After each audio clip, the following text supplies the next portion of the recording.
Hello दोस्तों, मैं शुभेंद्र कुमार पटेल आप सभी का आपके अपने YouTube चैनल एसकेपी क्लासेस में स्वागत करता हूं। हमारी फिजिक्स में प्रकाश की श्रृंखला चल रही है, जो कि पिछले वीडियो में प्रकाश का परावर्तन रिफ्लेक्शन ऑफ लाइट हम समाप्त कर चुके हैं। ठीक, एक जो घटना है प्रकाश का परावर्तन रिफ्लेक्शन ऑफ लाइट, वो यहां पर समाप्त हो चुका है। आज से हम नई घटना पढ़ने जा रहे हैं जिसे अपन कहते हैं रिफ्रैक्शन ऑफ लाइट, या इस घटना को अपन कहते हैं प्रकाश का अपवर्तन। परावर्तन समाप्त, अब कहानी कहां पर आ गई है? अपवर्तन में। दोनों में अंतर होता है, दोनों अलग अलग चीजें, दोनों को इत्मीनान से पढ़ेंगे, बिल्कुल नहीं घबराना। प्रकाश के अपवर्तन या रिफ्रैक्शन की यदि अपन बात करें तो इस अपवर्तन को समझने से पहले आपको थोड़ा समझना होगा मीडियम। मीडियम या जिसे अपन कहते हैं माध्यम। ठीक, प्रकाश की किरण जो है, जो आसपास जहां पर भी गति कर रही है, जिससे टकरा रही है, जहां से होकर जाएगी, जिसमें रुकेगी, जो भी जो घटना यहां होगी, उस स्थान को अपन कहते हैं मीडियम या माध्यम। फिजिक्स की यदि अपन बात करें तो फिजिक्स के हिसाब से मीडियम या माध्यम दो प्रकार के होते हैं। पहले को अपन कहते हैं सघन माध्यम, या इसे अपन कहते हैं डेंस मीडियम। दूसरा होता है विरल माध्यम, या जिसे अपन कहते हैं रेयरर मीडियम। एक माध्यम के हो गए दो प्रकार, बहुत सिंपल है। सघन माध्यम का मतलब होता है ऐसे मीडियम, ऐसे माध्यम जिसके मॉलिक्यूल्स पास पास होते हैं। जिस माध्यम के अणु पास पास होते हैं, इंटरमॉलिक्यूलर स्पेस बहुत कम होता है, इंटरमॉलिक्यूलर फोर्स ज्यादा होता है, उन्हें अपन कहते हैं सघन माध्यम। मतलब एक प्रकार के वो क्या रहेंगे? सॉलिड या ठोस रहेंगे। जैसे इसका सबसे अच्छा एग्जांपल क्या है? ग्लास, या जिसे अपन कहते हैं कांच। ठीक, विरल माध्यम अब शायद दिमाग लगा लिया हो। ऐसा मीडियम, ऐसा माध्यम जिसके माध्यम के जो मॉलिक्यूल्स हैं वो दूर दूर होते हैं। इंटरमॉलिक्यूलर स्पेस ज्यादा होता है और इंटरमॉलिक्यूलर फोर्स कम होता है, और वो दूर दूर हो जाते हैं, तो उसे अपन कहते हैं विरल माध्यम। अब यदि मॉलिक्यूल्स दूर दूर है, एटम दूर दूर है, तो सीधी सी बात है वो गैस होगा। तो इसका सबसे अच्छा एग्जांपल क्या हो जाएगा? एयर, या जिसे अपन कहेंगे वायु, हवा। ठीक, तो दिमाग में बिठा लो बिल्कुल, हवा जो है, वायु है, हवा हमेशा क्या होगी? विरल माध्यम। वहां से विरल, वहां से वायु। वायु हमेशा क्या होगी? विरल माध्यम। और जो कांच है, कांच हमेशा क्या होगा? डेंस या सघन माध्यम। इसमें कोई बदलाव नहीं होगा। अब बदलाव होगा किसमें, वो समझो। जैसे मान लो अपन ले लेते हैं लिक्विड। अब लिक्विड का स्ट्रक्चर क्या है? इसके मॉलिक्यूल सॉलिड या ठोस से तो दूर रहेंगे, लेकिन यदि इसकी अपन गैस से तुलना करते हैं, एयर से, वायु से, तो इसके मॉलिक्यूल्स उसकी तुलना में पास पास होंगे। तो अब ये सघन माध्यम है कि विरल माध्यम, ये निर्भर करेगा कि आप तुलना किससे करते हैं। मान लो अपन ने इस लिक्विड को ले लिया है, ये लिक्विड वाटर। अब इस पानी के मॉलिक्यूल्स जो है कांच के मॉलिक्यूल से दूर दूर है, तो जब अपन पानी और कांच की तुलना कर रहे हैं, तो उस समय ये जो पानी है, पानी हमारे लिए कहलाएगा विरल माध्यम, या पानी यहां पर क्या हो जाएगा? रेयरर, क्योंकि इसके मॉलिक्यूल्स जो है कांच की तुलना में दूर दूर है। अब इस पानी की तुलना यदि अपन हवा से करते हैं, हवा के मॉलिक्यूल तो और दूर दूर है, उसकी तुलना में पानी के मॉलिक्यूल्स पास पास हैं, तो इस कंडीशन में ये जो पानी है ये व्यवहार करेगा किसकी तरह? सघन माध्यम की तरह, या ये कार्य करेगा किसकी तरह? डेंसर की तरह। ठीक, दो चीजें रख लो, कांच मतलब क्या हो जाएगा, सघन माध्यम, हवा या वायु का मतलब क्या हो जाएगा, विरल माध्यम। बदलने वाली चीज क्या होगी, जो लिक्विड है, पानी, पानी के मॉलिक्यूल्स कांच की तुलना में दूर दूर है, इसलिए जब कांच से तुलना करेंगे तो विरल माध्यम होगा। लेकिन इस पानी के मॉलिक्यूल हवा से पास पास है, इसलिए जब हवा से तुलना करेंगे तो उस समय पानी क्या हो जाएगा, सघन माध्यम। मीडियम समझना बहुत जरूरी है ना, क्योंकि ये जो परावर्तन था उसको तो ठीक है, एक ही मीडियम हुआ करता था, लेकिन अपवर्तन में मीडियम का बहुत महत्व है। ठीक, चलिए अब इसमें अपन बढ़ते हैं आगे। अब यदि अपन माध्यम की बात करें तो माध्यम के लिए प्रकाश का वेग जो है वो अलग अलग होता है। जैसे अपन जब प्रॉपर्टी पढ़ रहे थे लाइट की, तो उस समय अपन ने क्या कहा था कि जो प्रकाश का वेग, प्रकाश का वेग बोले तो वेलोसिटी ऑफ लाइट, प्रकाश का वेग होता है, चाल नहीं है ना, वेलोसिटी होगी, स्पीड नहीं, क्योंकि लाइट हमेशा स्ट्रेट डायरेक्शन में जाती है, रेक्टेंगुलर मोशन है ना, इसलिए हमेशा उसमें क्या होगा, वेग। अब इसके अलग अलग माध्यम में देखें, जैसे पहले यदि अपन बात करते हैं निर्वात, या जिसे अपन कहते हैं वैक्यूम।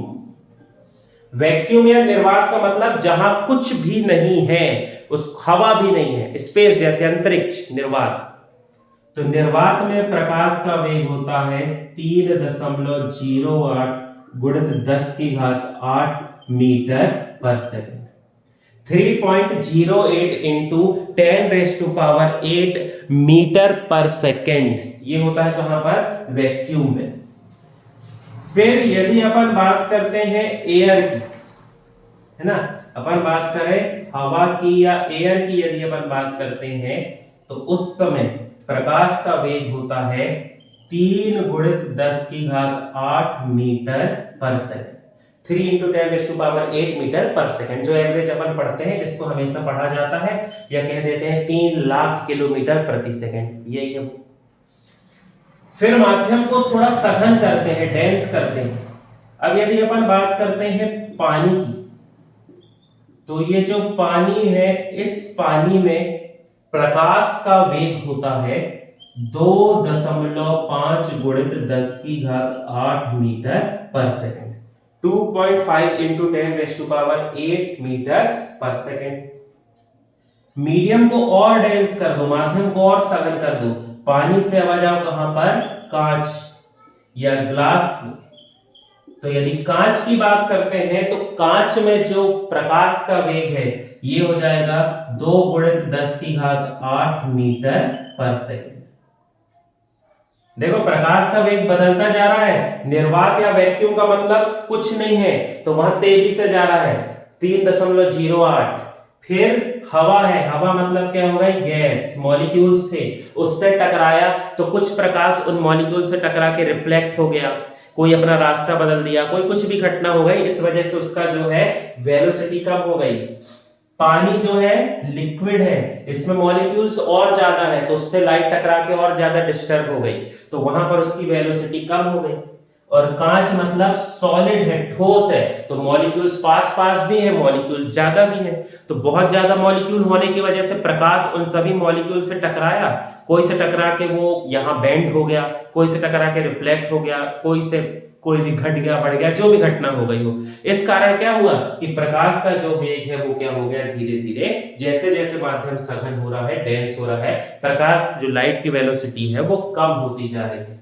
तो अलग अलग माध्यम में प्रकाश का वेग क्या होता है, अलग अलग। याद रखें, रिफ्रैक्शन या अपवर्तन यदि पढ़ रहे हैं तो माध्यम में आपको चाल पता होना चाहिए। अच्छी चीज है, ये याद कर लो, ऑब्जेक्टिव प्रिपेयर हो जाएंगे। ठीक, चलिए आगे बढ़ते।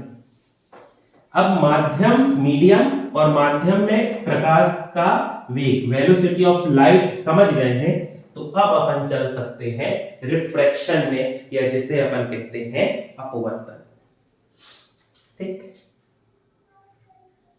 मान लो ये एक कांच का टुकड़ा है, ठीक, ये एक क्या है, ग्लास, कांच है।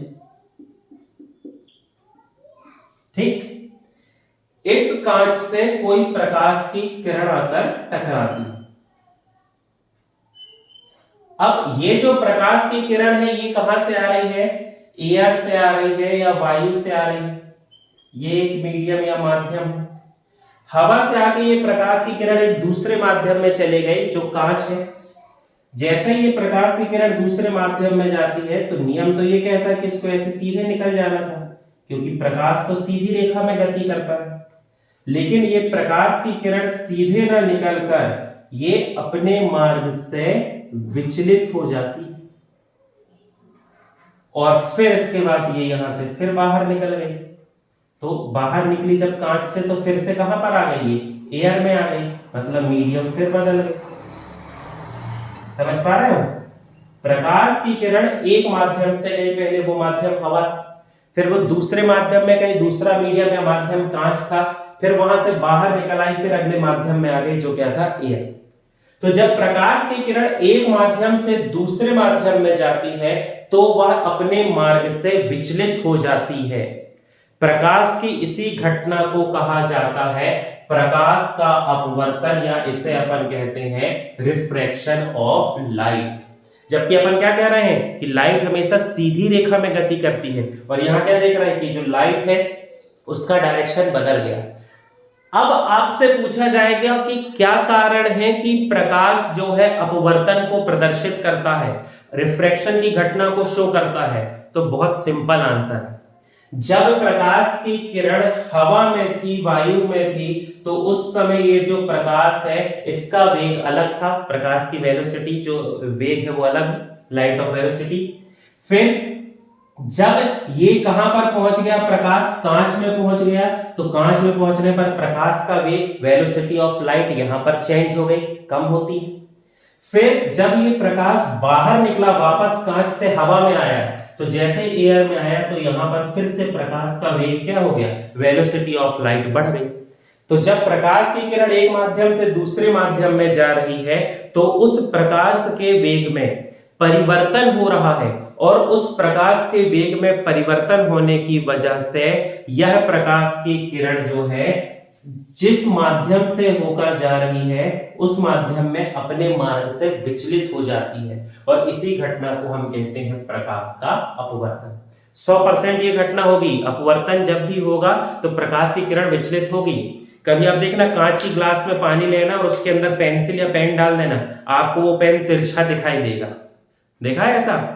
या आपने देखा होगा जब सड़क किनारे आप चाय पीने जाते हो, मान लो, तो चाय जब बनती है तो चाय चाय के ऊपर देखना, चाय के ऊपर जब जहां पर गंजी रखी है, चाय जहां बन रही है, उस गंजी के ऊपर देखोगे तो चीजें ऐसे हिलती हिलती दिखाई देती हैं। वो इसलिए तो होता है, वहां से क्या है, चाय मतलब पानी गर्म होके उबल रहा है, जब पानी उबल रहा है तो उससे स्टीम या भाप निकल रही है। भाप जो है, भाप एक अलग मीडियम हो गया, बाकी सब हवा है, हवा में प्रकाश की किरणें हैं, उसमें उसका प्रकाश का जो वेग है वो अलग है। लेकिन जो चाय से स्टीम या भाप निकल रही है, भाप में क्या हो जाएगा, प्रकाश का वेग अलग है, इसलिए जब वहां से प्रकाश होके जा रहा है तो वो अपने मार्ग से विचलित हो जाएगा। तो वो चाय की गंजी के ऊपर जहां भाप है वहां पर चीजें ऐसे ऐसे हिलती दिखाई देती हैं। ध्यान दिया होगा आपने, कभी नोटिस किया होगा, मान लो नहीं करे तो आप ध्यान से देखना, चाय पीते समय चाय जब बन रही तो उस गंजी के ऊपर ऐसे हिलते हिलते दिखेंगी वस्तु। तो प्रकाश का, जब प्रकाश की किरण एक माध्यम से दूसरे माध्यम में जाती है और वह अपने मार्ग से विचलित हो जाती है, तो इस घटना को कहा जाता है प्रकाश का अपवर्तन। ठीक, परावर्तन में क्या हो रहा था, प्रकाश की किरण उसी माध्यम में वापस आ जाती थी, तो मीडियम या माध्यम का कोई काम ही नहीं था, कोई दिक्कत ही नहीं थी, या तो रिफ्लेक्ट होगी या नहीं होगी, नहीं हुई तो बात खत्म, और यदि होगी तो उसी माध्यम में आएगी, इसलिए वहां मीडियम का अपन ने जिक्र नहीं किया था। अब समझना है यहां पर। ठीक, ये प्रकाश की किरण, नियम क्या कहता है, इसको सीधे निकल जाना था, लेकिन इस प्रकाश की किरण में क्या हो गया है, रिफ्लेक्शन, रिफ्रैक्शन, इसमें क्या हो गया है, अपवर्तन। क्यों? क्योंकि ये एक अलग मीडियम था, ये एक अलग प्रकार का माध्यम है, और ये एक अलग मीडियम। अब यहां पर थोड़ा सा समझ लो कैलकुलेशन वाली काम। जो प्रकाश की किरण किसी माध्यम से टकराती है इसे अपन कहते हैं इंसिडेंट रेस, इसे अपन कहते हैं आपतित किरण। जिस प्रकाश की किरण में अपवर्तन होता है इसे कहते हैं रिफ्रैक्टेड रेस, या इसे अपन कहते हैं अपवर्तित किरण। जो टकराई है वो आपतित किरण है, इंसिडेंट रेस, और जिसमें रिफ्रैक्शन हुआ है, अपवर्तन हुआ है, वो क्या कहलाती है? अपवर्तित किरण, रिफ्रैक्टेड रेस। यहां पर अपन एक परपेंडिकुलर लंबवत एक काल्पनिक रेखा खींचते हैं, जिस काल्पनिक रेखा को कहा जाता है नॉर्मल, या इसे अपन कहते हैं अभिलंब। ठीक, अभिलंब और आपतित किरण के जो बीच में कोण बनता है उसे कहा जाता है इंसिडेंट एंगल, उसे अपन कहते हैं आपतन कोण। अपवर्तित किरण और अभिलंब के बीच में जो कोण बनता है इसे कहा जाता है रिफ्रैक्टेड एंगल, या इसे अपन कहते हैं अपवर्तित कोण। ठीक, और ये इंसिडेंट एंगल मतलब इसे अपन क्या कहते हैं? तो ये कहलाता है आपतन कोण। ठीक, जिस प्रकार अपन ने परावर्तन के नियम पढ़े थे उसी प्रकार से यहां पर होते हैं अपवर्तन के नियम। चलिए अब अपन इसके अपवर्तन के नियम देखते हैं। तो जिस प्रकार परावर्तन के दो नियम थे उसी प्रकार अपवर्तन के भी दो नियम होते हैं। ठीक, बहुत सिंपल। अब देखो यहां पर I और R एक दूसरे के बराबर नहीं होंगे, ये तो आप समझ गए होंगे। I और R या तो बड़े छोटे रहेंगे, बराबर नहीं रहेंगे, तो वाला नियम तो गया। अब यहां पर नियम कौन सा बचा? तो पहला नियम क्या कहता है? मान लो अपन इसको नाम दे देते हैं A, इस पॉइंट को कह दो O, ये कहला रहा है B, अभिलंब को अपन ने कह दिया M और N।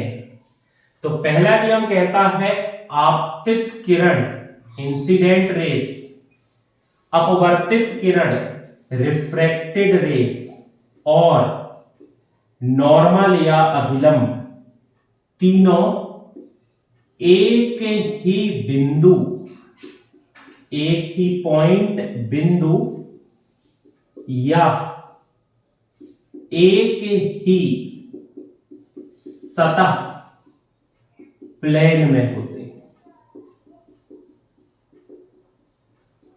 सतह में होते हैं। ठीक, देख सकते हैं आप, यार आपको डायग्राम में भी दिख रहा होगा। आपतित किरण, अपवर्तित किरण और अभिलंब तीनों एक ही बिंदु पर। मान लो यहां से कोई आपतित किरण जाती है और उसमें रिफ्रैक्शन अपवर्तन हो जाता है, तो ये अभिलंब काम नहीं आएगा, दूसरा अभिलंब खींचना पड़ेगा, मतलब एक ही बिंदु पर नहीं रहेंगे। मान लो यहां से कोई प्रकाश की किरण गई, उसमें अपवर्तन हो गया, तो उसके लिए अलग नॉर्मल या अभिलंब खींचना होगा, मतलब एक ही जगह पर नहीं रहेंगे। तो एक ही जगह पर बनेंगे जब भी आपतित किरण, अपवर्तित किरण और अभिलंब होंगे, तो एक बिंदु पर बनेंगे, या आप कह सकते हो एक कहां पर बन जाएंगे? एक समतल पर या एक सतह पर। जो वहां पर क्या था? दूसरा नियम था, यहां पर ये क्या हो गया है? पहला नियम। चलिए अब दूसरा नियम समझते हैं। अपवर्तन का जो दूसरा नियम, सेकेंड लॉ ऑफ रिफ्रैक्शन, ये क्या कहता है? आपतन कोण की ज्या, मतलब साइन ऑफ इंसिडेंट एंगल और अपवर्तित कोण की ज्या मतलब साइन ऑफ रिफ्रैक्टेड एंगल का अनुपात का रेशियो या अनुपात हमेशा कांस्टेंट होता है, हमेशा कांस्टेंट होता है। ठीक, जो अपन को माध्यम दिया गया है या जिस दो माध्यम में अपन कैलकुलेशन कर रहे हैं, जो दो आइडियल माध्यम अपन ने ले लिए मीडियम, उन दोनों माध्यम में हमेशा क्या होगा, जो साइन आई है और साइन आर है, इनका रेशियो या अनुपात हमेशा क्या होगा, कांस्टेंट होगा। इसको थोड़ा न्यूमेरिकल फॉर्म में यदि लिखें तो आपतन कोण की ज्या मतलब क्या हो जाएगा, साइन आई, और अपवर्तित कोण की ज्या मतलब क्या हो जाएगा, साइन आर। दोनों का रेशियो या अनुपात हमेशा क्या होता है, कांस्टेंट होता है, या हमेशा ये क्या रहेगा, नियत रहेगा। लेकिन कब, जब दो मीडियम जो अपन को दिए गए हैं उसी की बात कर रहे हैं। एग्जांपल के लिए थोड़ा समझने की कोशिश करना इसको। मान लो अपने पास एक मीडियम है, ये है एयर। इस मीडियम से हवा जा रही है कहां पर, जल में या वाटर में। तो ये जो प्रकाश की किरण है इस मीडियम माध्यम से जा रही है, नियम कहता है सीधे चले जाना था, लेकिन क्या होगा, ये प्रकाश की किरण यहां पर बेंड हो जाएगी। ठीक, यहां पर एक नॉर्मल या अभिलंब है, ये इंसिडेंट रेज है, एंगल हो गया, ये रिफ्रैक्टेड एंगल हो गया। ठीक, मान लो अपन ने एंगल को और झुका दिया, नियम कहता है प्रकाश की किरण को सीधे निकल जाना था, लेकिन प्रकाश की किरण बेंड हो गई, ये नॉर्मल या अभिलंब है, ये हो गया इंसिडेंट एंगल, ये हो गया रिफ्रैक्टेड एंगल। मान लो उदाहरण के लिए ये जो था ये था 15 डिग्री का, और ये यहां पर जो एंगल बना रिफ्रैक्टेड वो कितने का है, 10 डिग्री का। मान लो ये जो इंसिडेंट एंगल है यहां पर ये है 30 डिग्री का, तो यहां पर ये जो एंगल बना ये कितने का है, 20 डिग्री का। माध्यम जो मीडियम है वो कांस्टेंट है, एयर और वाटर, तो अब यहां पर इनका जो रेशियो या अनुपात है वो एक सा है ना, ये 15 था तो ये 10 है, ये 30 हो गया तो ये 20 हो गया। अब यदि ये मान लो यहां पर 45 हो जाए तो ये 30 हो जाएगा, यदि 60 हो जाए तो 40 हो जाएगा। तो इनका जो रेशियो निकल कर आएगा जब इसको अपन सॉल्व करेंगे, है ना, जैसे ये मान लो इसका अपना रेशियो निकालना चाहे 15/10, है ना, इसका रेशियो अपन निकालते हैं कितना, 15/10, तो कितना निकल के आएगा इसका रेशियो, अपन क्या कहेंगे, ये इसको अपन यदि काट दे तो ये निकल आएगा 1.5 आ जाएगा अपना आंसर। यदि अपन रेशियो में लिखना चाहें तो 5 से काट दो, 5 या 15, 5 दूनी 10, कितना आ गया, 3:2। अब ये कितना है, ये है 30/20, 2 से 2 कट गया, इसका रेशियो अनुपात कितना निकल आया, 3:2। ऐसे ही आगे यदि मीडियम या माध्यम को ना बदला जाए तो यहां पर जो इनका रेशियो निकल कर आएगा ये हमेशा क्या होगा, कांस्टेंट होगा या नियत होगा। इसे ही अपन कहते हैं अपवर्तन का दूसरा नियम। इसका एक बहुत अच्छा पॉइंट याद रखना, ये भी ऑब्जेक्टिव में आता है। जो अपवर्तन का दूसरा नियम है इसे साइंटिस्ट के नाम में भी याद रखा जाता है, sine i upon sine r constant, इसे अपन कहते हैं स्नेल्स लॉ। स्नेल वैज्ञानिक का नाम है, भोंगा वाला स्नेल नहीं, इसे कहा जाता है स्नेल का नियम। सिर्फ दूसरे वाले को, पहले वाले को नहीं कहते। आपसे पेपर में यदि कहा जाए अपवर्तन के दूसरे नियम को किस नाम से जाना जाता है, या sine i upon sine r constant होंगे, इस नियम को किस नाम से जाना जाता है, तो आपका आंसर हो जाएगा स्नेल्स लॉ। या स्नेल का नियम अपवर्तन का कौन सा नियम है, तो अपवर्तन के दूसरे नियम को कहते हैं स्नेल का नियम। बहुत सिंपल है, कठिन नहीं, वो थोड़ा ज्या या साइन आई आ जाता है ना तो लगता है ऐसा है, लेकिन बहुत सिंपल है। तो ये दोनों होते हैं अपवर्तन के नियम। परावर्तन के भी 2 नियम थे और अपवर्तन के भी हो गए 2 नियम। ठीक, अब अपवर्तन में एक घटना होती है, है ना, जिसे समझ लेते हैं आगे अपने को बहुत काम आएगी। एक कंडीशन अपन ले लेते हैं कि जब प्रकाश की किरण सघन माध्यम से, डेंसर मीडियम से सघन माध्यम से विरल माध्यम में जा रही है, रेयरर मीडियम में जा रही है, ठीक। एक दूसरी कंडीशन अपन ले लेते हैं कि यहां पर प्रकाश की किरण विरल माध्यम से, रेयरर मीडियम या विरल माध्यम से सघन माध्यम में जा रही, डेंसर मीडियम में जा रही, ठीक। इस दोनों घटना में होने वाले प्रकाश के अपवर्तन को अपन समझने की कोशिश करते हैं, ठीक। मान लो ये एक प्रकाश की किरण है, नियम तो ये कहता भैया प्रकाश को सीधे निकल जाना था, ठीक।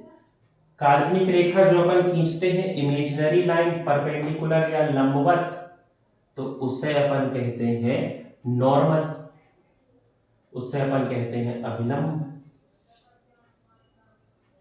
नॉर्मल अभिलंब, ठीक।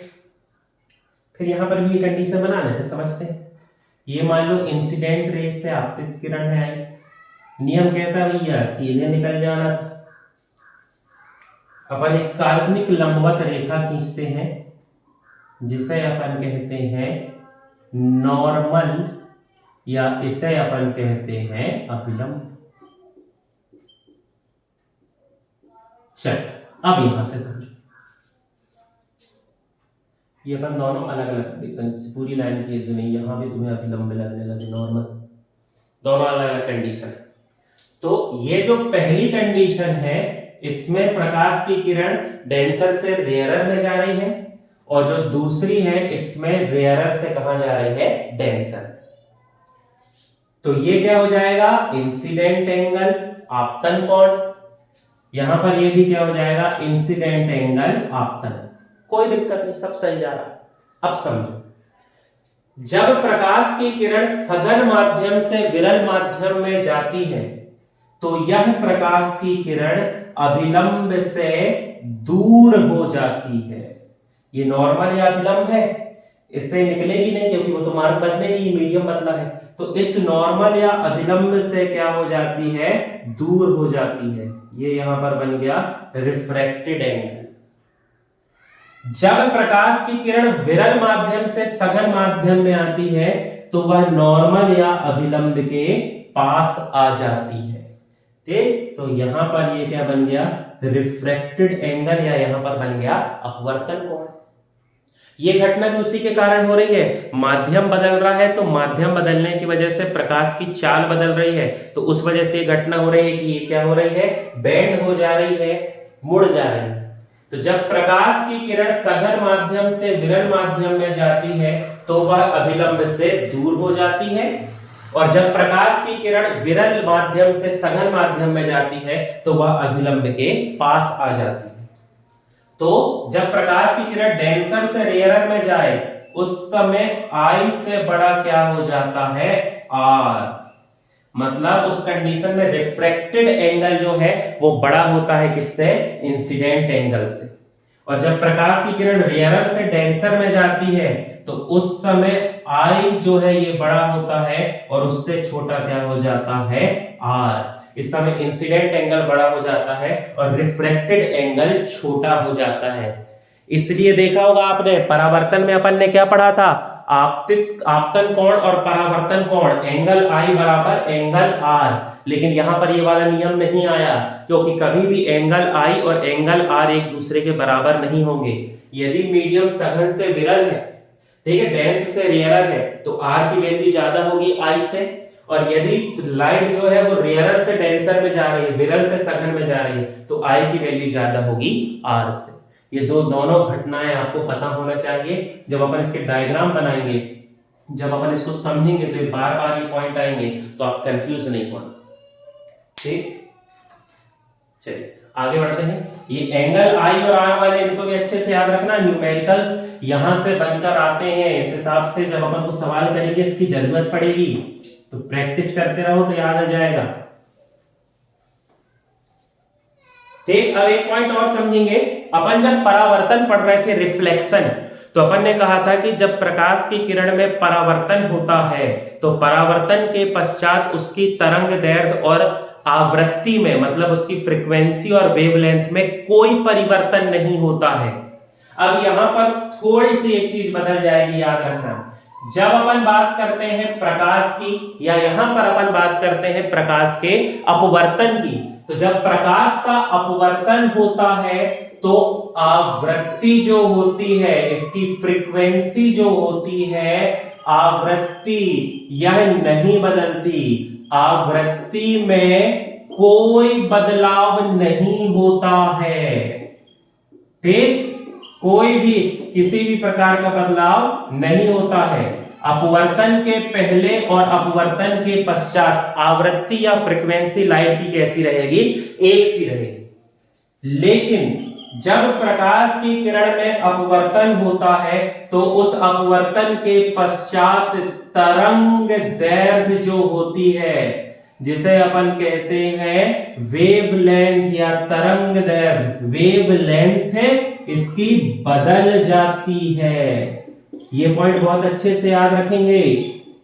ऐसे व्यक्ति जो और भी दूसरे एग्जाम देते हैं, आप देखना, एक बार पीएससी में आया था कि प्रकाश की किरण में अपवर्तन या रिफ्रैक्शन के पश्चात क्या प्रभाव पड़ता है, तो आपका आंसर क्या होगा कि प्रकाश की किरण में जब अपवर्तन होता है, रिफ्रैक्शन होता है, तो उसकी फ्रीक्वेंसी या आवृत्ति में कोई प्रभाव नहीं पड़ता है, लेकिन उसकी जो वेवलेंथ होती है, तरंग दैर्ध्य होती है, वो क्या हो जाती है?